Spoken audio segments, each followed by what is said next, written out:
Porque sintomas precisam ser tratados. Crimes precisam ser punidos. Geralmente, junto com um crime, tem um sintoma.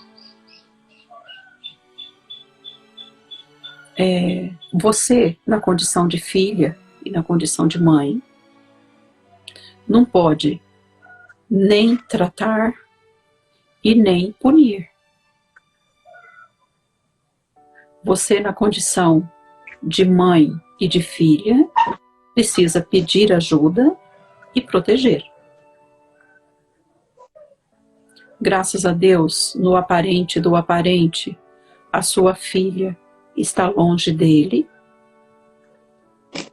Mas, como acontece no âmbito do inconsciente? No âmbito do inconsciente, toda vítima se sente exposta, ameaçada, todas as vezes que o perpetrador não foi nem tratado e nem punido. Olha que sério isso que eu estou falando aqui. Isso aqui é uma aula de Master, amado. Que eu acho que você já tem que ver também. Todas as vezes que, então, você frequenta aquela casa, para todas as vítimas, para todas as vítimas que acordaram, que sabem que foi feito algo errado com elas, como é o caso da sua filha, graças a Deus, a todas as constelações que você faz, a todo o trabalho, ela já está nesse ponto de cura. Ela sente invalidada. Tipo, não importa o sofrimento dela. Isso na mente consciente. Mas na mente inconsciente, ela se sente exposta novamente ao perigo. Ela se sente desprotegida e desamparada. É como se a qualquer momento aquele mal pudesse acontecer novamente. Então, o que é correto aqui não é exatamente você deixar de visitar a sua mãe ou visitar a sua mãe. Porque pelo que você fala, meu amor, minha querida, você sabe o carinho que eu tenho por vocês. Nós pecamos, como é que fala na Igreja Católica? Por pensamentos, atos e omissões. Não é só perante Deus, perante os homens também. Na lei, se a pessoa omite, ela está ajudando o perpetrador. Então, por isso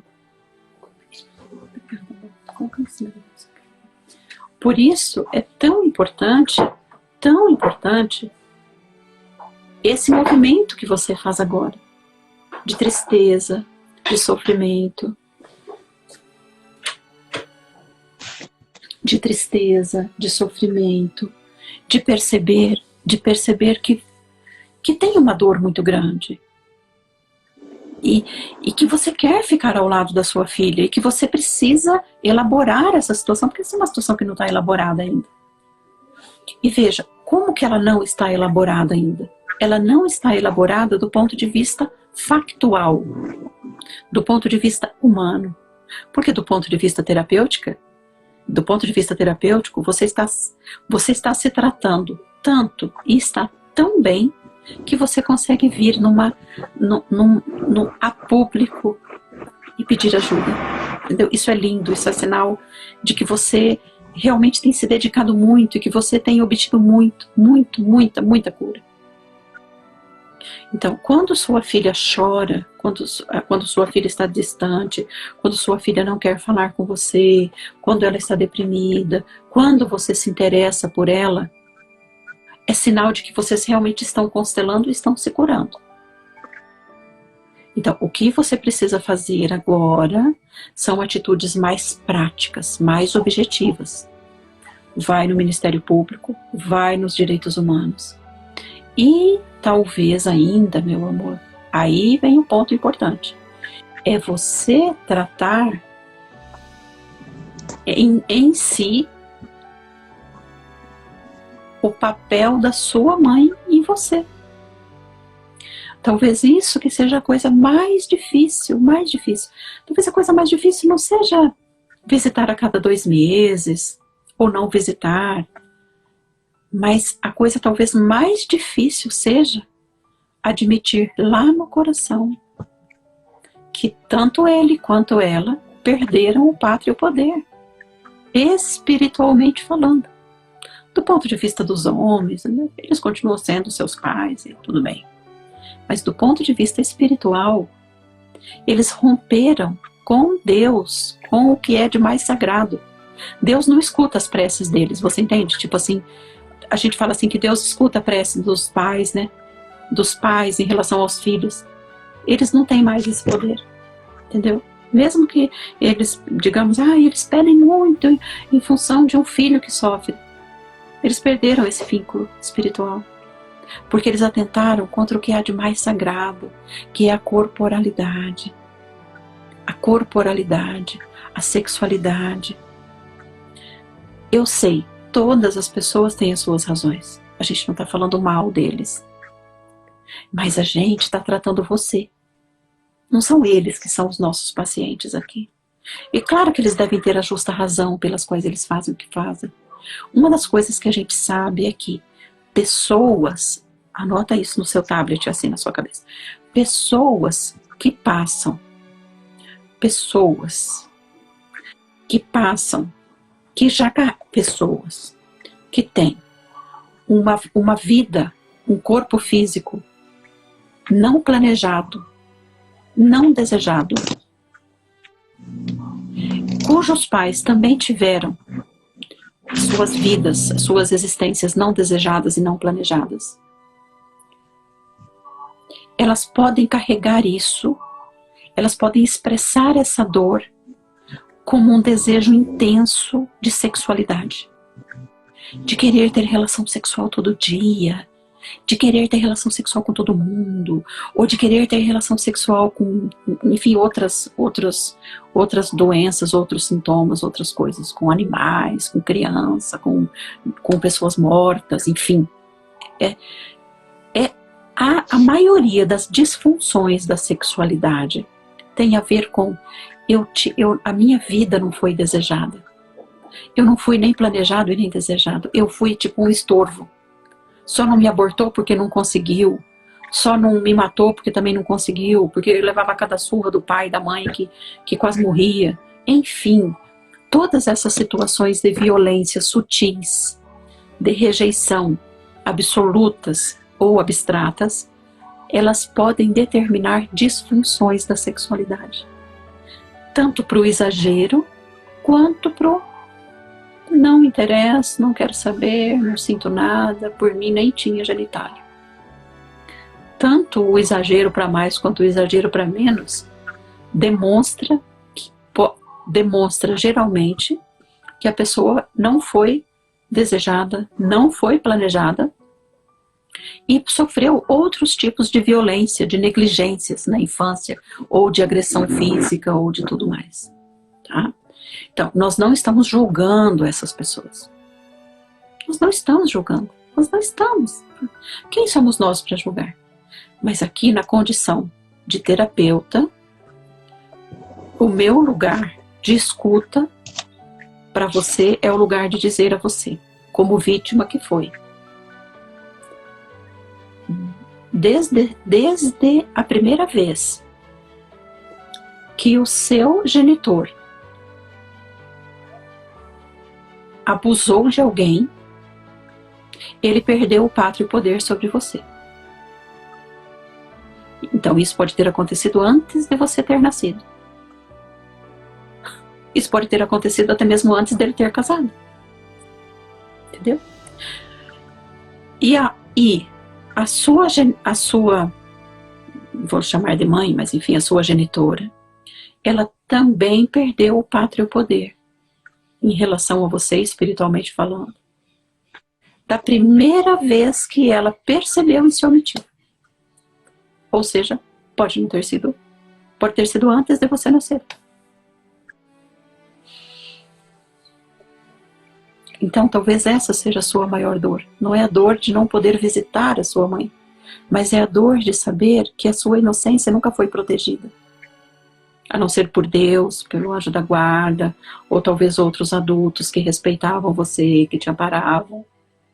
Mas aqueles que deveriam ser os seus guardiões, não te protegeram. Então talvez essa seja, amada, a sua maior dor. E talvez a sua filha, nesse movimento de depressão que ela carrega a dor daqueles que tiveram a fantasia de que estava tendo um pai e uma mãe, mas que não tinham. Não tinham por quê? Porque essas pessoas estavam emaranhadas no seu corpo de dor, nos seus sofrimentos, e atentavam contra a inocência das pessoas, contra a corporalidade das pessoas. Então talvez seja essa grande dor que a sua filha carrega, o luto, o vazio de não ter mãe, de não ter pai, que é provavelmente transgeracional, porque provavelmente o seu genitor não teve, sua genitora também não teve, talvez teve 10%, 15%, 40%, mas não teve como deveria. Então eles fazem coisas que assim, ao Deus dará. Entendeu? Porque onde tem a presença do pai, a presença da mãe, de modo funcional, a pessoa sabe o que ela pode e o que ela não pode fazer. Tem a condição do limite, do rigor. Pessoas que cometem esse tipo de crime são pessoas órfãs, são pessoas que não conhecem espiritualmente, emocionalmente, intelectualmente, no sentido da cognição. Não conhece o que é limite, não conhece o que é dano, não teme, não faz nem porque quer, não deixa de fazer nem porque respeita o outro, e não deixa de fazer nem porque teme. É como se essas pessoas não tivessem uma referência interna de pai, de mãe, de rigor, de liderança, do que é certo, do que é errado. Então elas agem assim porque elas se sentem como se fosse um bicho que caiu da árvore, tipo, não tem, internamente elas não têm referência do que pode e do que não pode. Não faz nem por um ato moral, nem por um ato ético. Elas fazem porque elas não têm percepção do que pode e do que não pode. Contudo,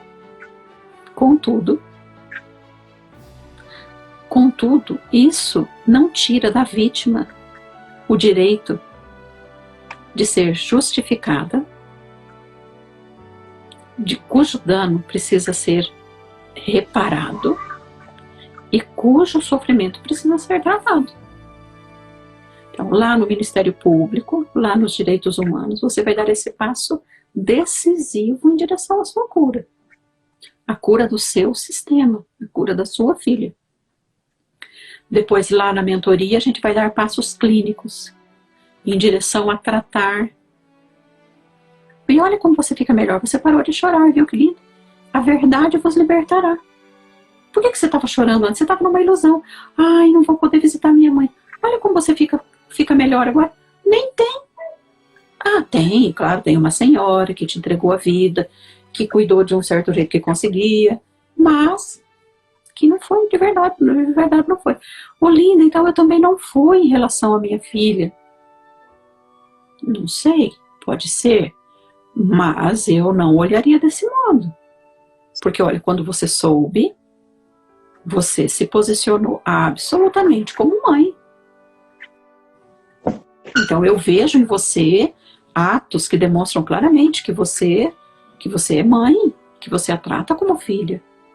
E que se você fez coisas que você estava distante, que você não percebia, que não sei o quê, você está profundamente arrependida de não ter prestado atenção naquela época. Ou seja, o arrependimento nos tira do pecado. O arrependimento nos coloca de novo numa condição de proximidade com Deus, de paraíso, de libertação, de felicidade. Então, seria essa a orientação sistêmica que eu daria para você, amada, agora. Isso te ajuda? Isso faz sentido?